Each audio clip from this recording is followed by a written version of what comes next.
Assalamu alaykum hörmətli görürmənlər. Görüvatqanlar Erkin Asiya Radiosu Uyğur bölümünün Nəzər proqramısı. Mən Alim. Biz bugün Amerika Prezidenti Donald Trump'ның bu yıllık dövlət vəziyyətinin məlumat beriş nutğuğa bir Uyğur fəaliyyətçinin alayida təklif qılınışı və onun səbəbləri doğrusunda söhbət edib barımız. Amerikanın prezidenti Amerika Əsası qanununun tələbi boyunca yılda bir qitim Amerika Dövlət Məclisi kelib barlıq avam və kېڭەş palata əzaları aldıda dövlət vəziyyəti doğrusunda məlumat verdi. Bu Amerika prezidentinin bir yıl işləb berdiğən ən mühim nutqi olub, bunun da Amerika prezidentinin ilgirki yılı qo'lga keltirgan natijaları yakunlansa, yeni bir yıldaki mühim siyasətlər və nişanlar belgilandi. Amerikadaki bu ən mühim bir hökumət fəaliyyətiga bir Uyğur fəaliyyətçinin təklif qilinishi alayida ahamiyatga ega. Amerika prezidenti Donald Trump'ның bu yıllık dövlət vəziyyətinin məlumat beriş nutğuğa Uyğur ھەرىكىتى təşkilatının qurğuçusi روشەن ئابباس خانىم Amerika كېڭەش پالاتا ئەزاسى ماركو روبىئو تەرىپىدىن alayida təklif qılınğan. كېڭەش پالاتا ئەزاسى ماركو روبىئو bolsa, Amerikanın sabiq prezidentlik kandidatı olub qalmasdan, o yana Amerika Dövlət Məclisində Uyğur məsələsiga ən köngül bölüb gələn və Uyğur kişilik hüquq siyasi qanununu o'ttirib qo'ygan muhim siyasi ərbabdır. Biz bu münasibət bilan روشەن ئابباس xanımның Amerika Kېڭەş palata əzası Marko Rubio'nun təklif qilish səbəbləri və özünün Amerika prezidentinin dövlət vəziyyətinin məlumat beriş yığında alğan təsiratları doğrusunda söhbət edib barımız. Söhbətimiz xoş gəldiniz روشەن xanım. Rəhmət. Bunda abisi aldı bilən bu Marko Rubio əpəndi, yəni Amerikanın Kېңəş palata əzası, əmdi bu qitim qanda qılıb sizni bu mühim yığın təklif qılan oldu. Meningçe bolğanda, mening hədəmninki, mening muşu qılıb atqan fəaliyyətlərim səbəblik Xitayның cəza lagerdə buluşu və hədəmnin rəsmini kötəgən halda bütün lagerdə yetib atqan urug tuqqanlarımızın və barlıq 3-4 milyon Uyğur xalqının və bütün işğaliyyətdəki Şərqi Türkistan xalqı hazır uçrab atqan şu insaniyyətə qarşı cinayət, şu irqi qətliam toğrusida fəaliyyətlərini qılıb kelib atqanlığımız bir səbəbi bolsa, yəni bir səbəbi hazırki avam palata siyasətinin 207 kişinin avaz beriş bilə ötken qanun layihəsi və kېڭەş palata. Uyğur kişilik hüquq siyasət qanun layihəsində batımız. Şundaq.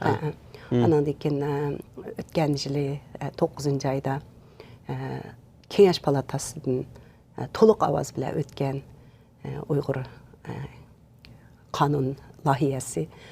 Muşularını yeni bir qitim Amerika siyasi yollarının, yani kongressmen, senatorlarmış, avam kېңәş palata əzalarının aldığı əkilib gündəmgə qoyuş və Uyğur məsələsiga yeni bir qitim bir diqqət etibar beriş üçün təklif qıldı deyə oylayım. 4 fevral günü keçdi, saat 9'da başlandı bu fəaliyyətdə. Siz berib başda bu kېڭەş palata əzası Marko Rubio özü ilə görüşdünüz mü?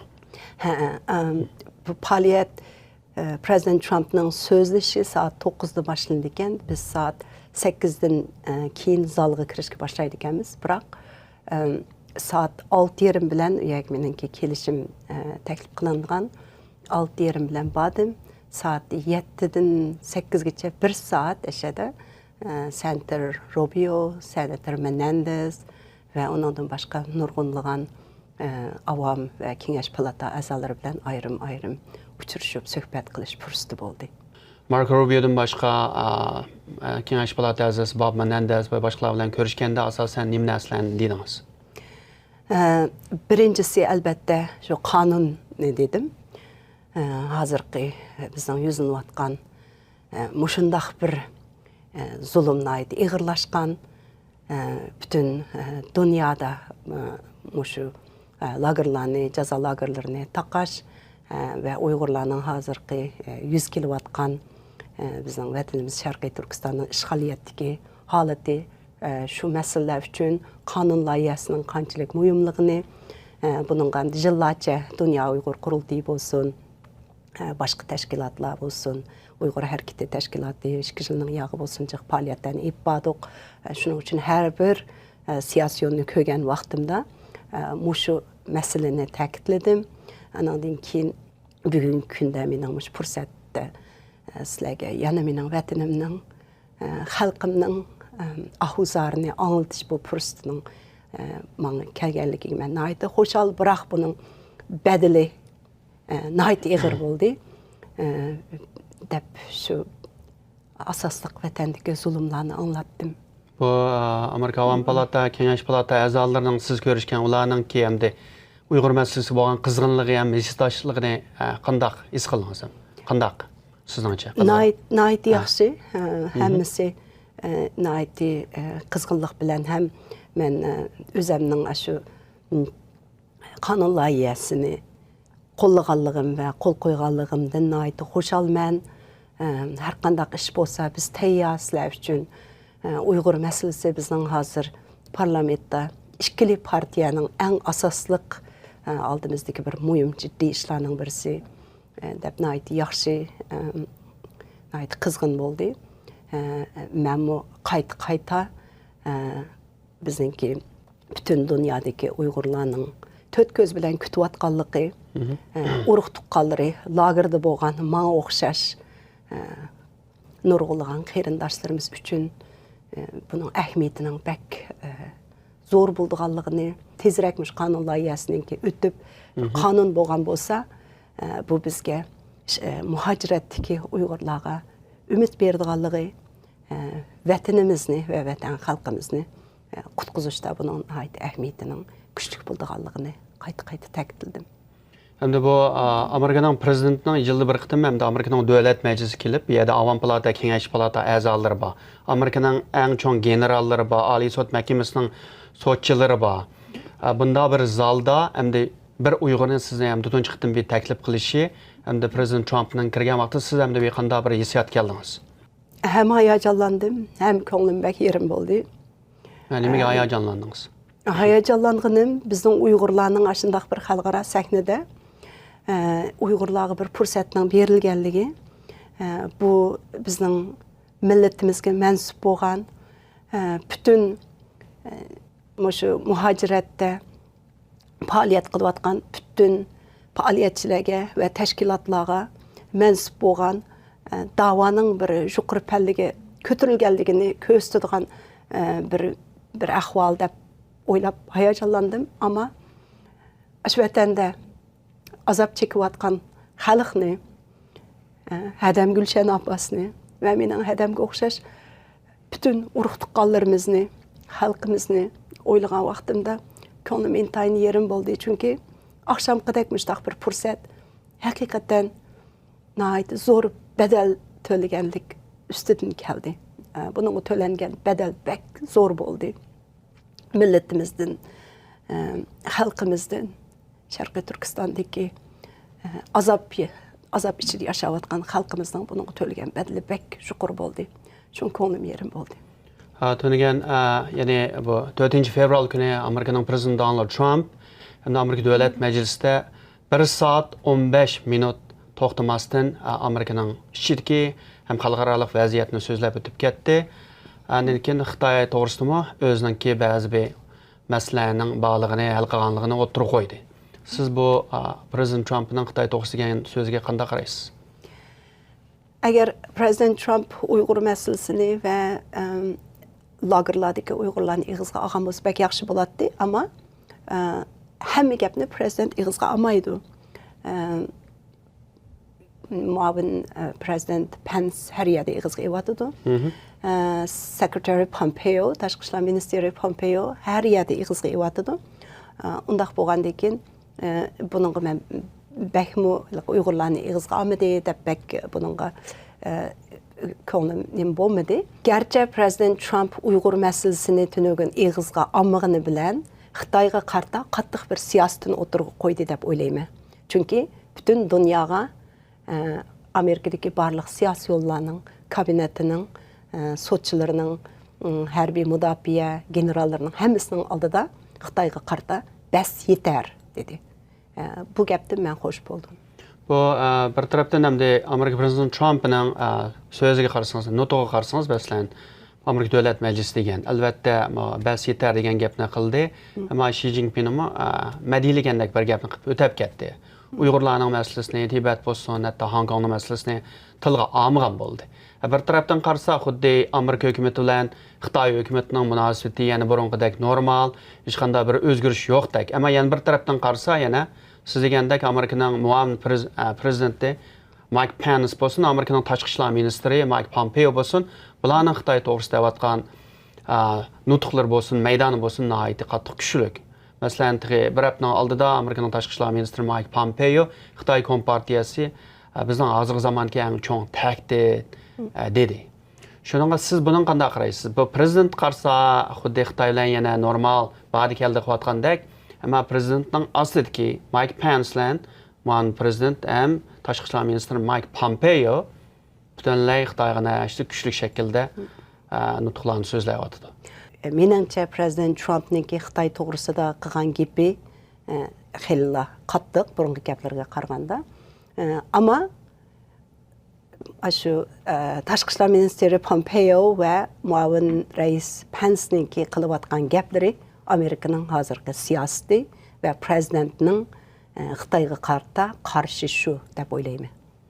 Yaqinda masalan Amerika'nın Tashqi ishlar ministri Mike Pompeo O'rta Osiyoga bir 5 davlatni ziyorat qilib, bu yerda masalan Uyg'urlarning masalasini o'tirib qo'ydi, ham qozoqlarning masalasini o'tirib qo'ygan bo'ldi, ham Xitoyning qandaq bir kuch yoki davlat yoki O'rta Osiyoga bir ba'zi bir takliflarni ilib kelganini o'tirib qo'ydi. Siz bundan qanday qaraysiz? Tashqi ishlar ministri Pompeo'ninki O'rta Osiyodagi davlatlarga berib, ashada qozoq faoliyatchilar bilan ko'rishib, lager masalalarini, Uyg'urlarning masalasini nuqtali holda o'tirib qo'yishi Amerika'nın Uyg'urlarga qanchalik ko'ngil bo'layotganligi, Xitoyning Uyg'urlarni mo'shuning bilan men butunlay ishni taqab turib yo'qitib yetaman degan bu niyatining amalga oshmaydiganligini ko'rib olaymiz.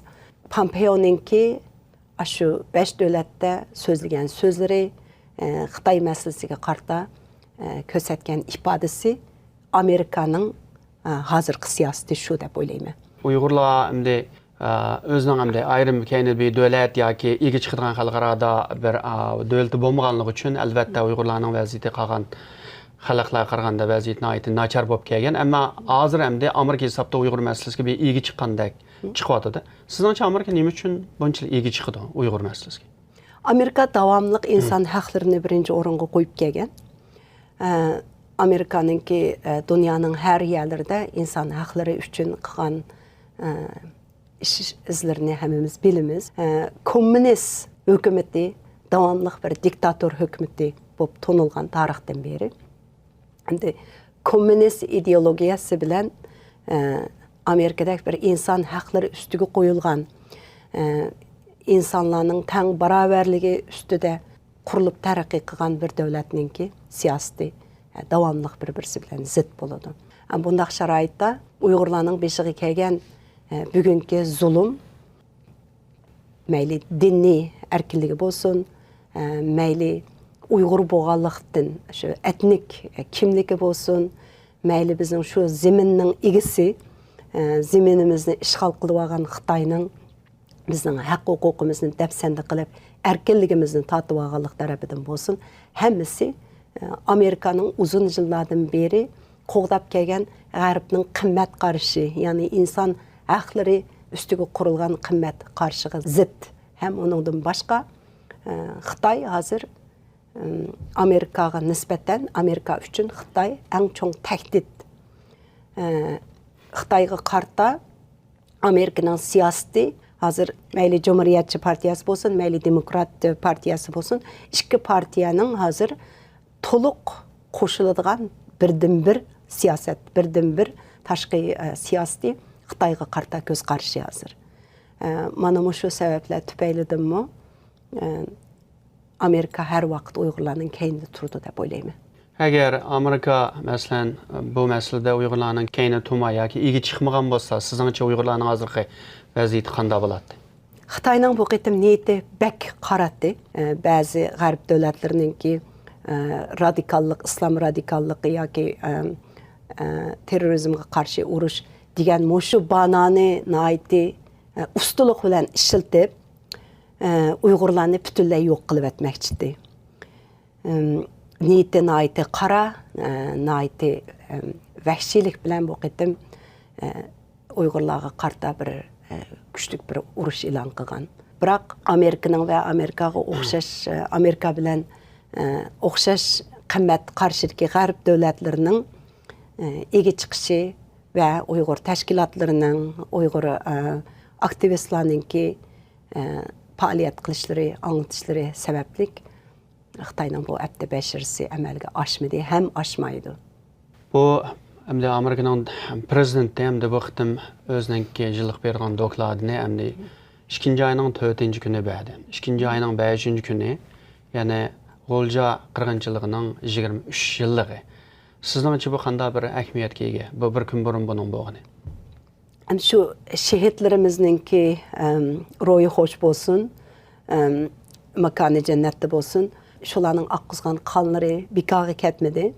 Bizning beshimizga shu qadar bir musibat kelgan kundan bir kun burun, ya'ni akşam 2 ayning 4 Amerikada bo'lgan bilan vatanda 2 ayning 5 bo'lib bo'lgan zodi. 23 yil bo'lgan xotira kuni. Shu kunda Prezident Trumpningki so'zlagan so'zlarda Xitoyga qarshi bundaq bir aniq bir mesaj berdi deb o'ylayman. Men bas yetar degan gapni birinchi qatim bundaq bir kuchli gapni qilishi.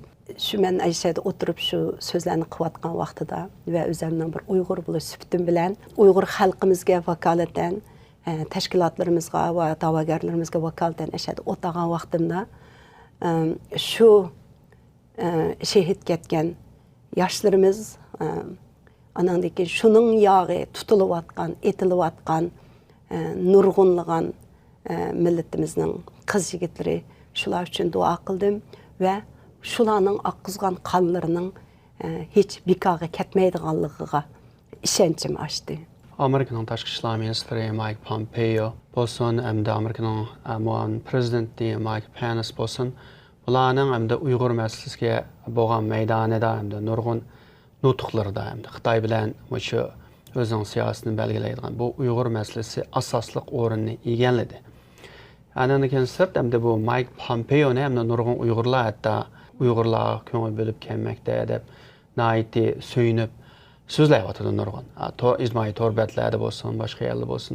Siz bundan qanday qaraysiz? Hamda qarshi xuddi bu Pompeo mamiyada her hafta degandek ya Twitterga chiqib Uyg'urning gapini qiladi, ya bir nutqida Uyg'urning gapini qiladi, xuddi o'zining bir Uyg'urlar bilan qandoshlik bo'lgandek. Buni qanday o'ylaysiz siz? Menimcha bu faqatla bir xizmatidagi vazifaning mas'uliyati tarafdan emas, ham o'zininki xizmati bo'lsa, ham bir insoniy bir o'zininki insoniy qalbidan şu Uyg'urlarningki beshiga kelgan kunlarni yaxshi tushungashga, bilgashga butun vujudi bilan qilyotdi deb o'ylayman. Bu Uyg'urlarning vaziyatini qanday bo'layotganini Pokistonning bosh ministri Imron Xon biladi. Buni keyindan 2-3 qitim xalqaro matbuot ziyorat qilgan kim dastlabki 2 qitimda men bunning vaziyatini bilmayman ekan. Xitoy bilan biz do'st bizga mablag' soldi deb tushundigan bo'ldi. Yaqinda uningdan qayta so'raganda Germaniyaning Deutsche Welle'dan bununla asasen cevap verip onun bildiğanlığını ama Xitoy bilan bo'lgan munosabat sababidan bu Uyg'urlar masalasi to'g'risida buni demaydiganligini bildirdi. Ama o'zim albatta naydi bir taqvodor bir musulmon. Nima uchun bu odam Uyg'ur masalasiga hamda o'zining bir musulmon qarindoshi Tamning atrofida millionlab lagerlarda so'nilib dunyodagi eng yuqori darajalik saqchi davlatni açsa onunla ko'zini yumib turib ishini demaydi. Pokistondagi bir kichik aciz davlat, uning ustiga Xitoyga o qadar beqiniqlik bir davlatningki lideri bo'lish sifati bilan uni undaq deganiga men bak hayron qolmayman.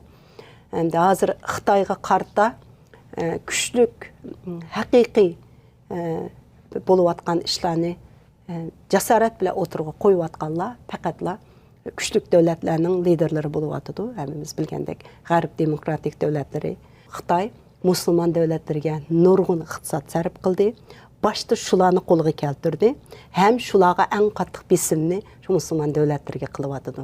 Müslüman devletlerinin gap qilmay hech qaysi tarafni olmay jim turishig'im yo'l qo'ymayapti. Cho'qim mening tarafimni olsa, cho'qim men uchun gap qilsa deb besim qilyapti. Nurgun devletlarda, hatta Amerikaning o'zida nurg'un musulmonlar Xitoyning bizni yalğandan təsvirləvatqan gepiga işindiki. Hatta şu Nyu-Yorkdagi bir çoğ bir təşkilatının rəisi, Palastin hərəkətinin rəisi bolğan bir kişi mənə qayt-qaytman qayıl qılanmadım. Şunçilik çox material əvətib, şunçilik köp paranlaşıb qayıl qılanmadım ki, o Xitayning İslam bilan problemsi yo'q. Xitayning qilayotgani sizlarning musulmon bo'lganliginglardan emas, Xitoy faqatlam sizlarning ichinglardagi radikallashgan va Xitoyni bo'lmoqchi bo'lgan bir qism Uyg'urlarni jazolayotdi. Bu to'g'ri, har qanday davlatning o'z qonuni ostida unda qilishi haqliq deyotdi.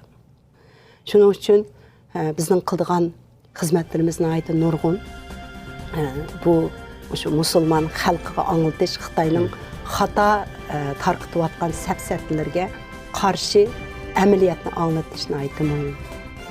Rahmat sizga Roşen xanım. Rahmat. Bizning bugungi suhbatimiz bu yerda oxirlashdi. Bu programma diqqat berganingizga ko'p rahmat. Kelar qitim ko'rishguncha xushvaqt bo'ling.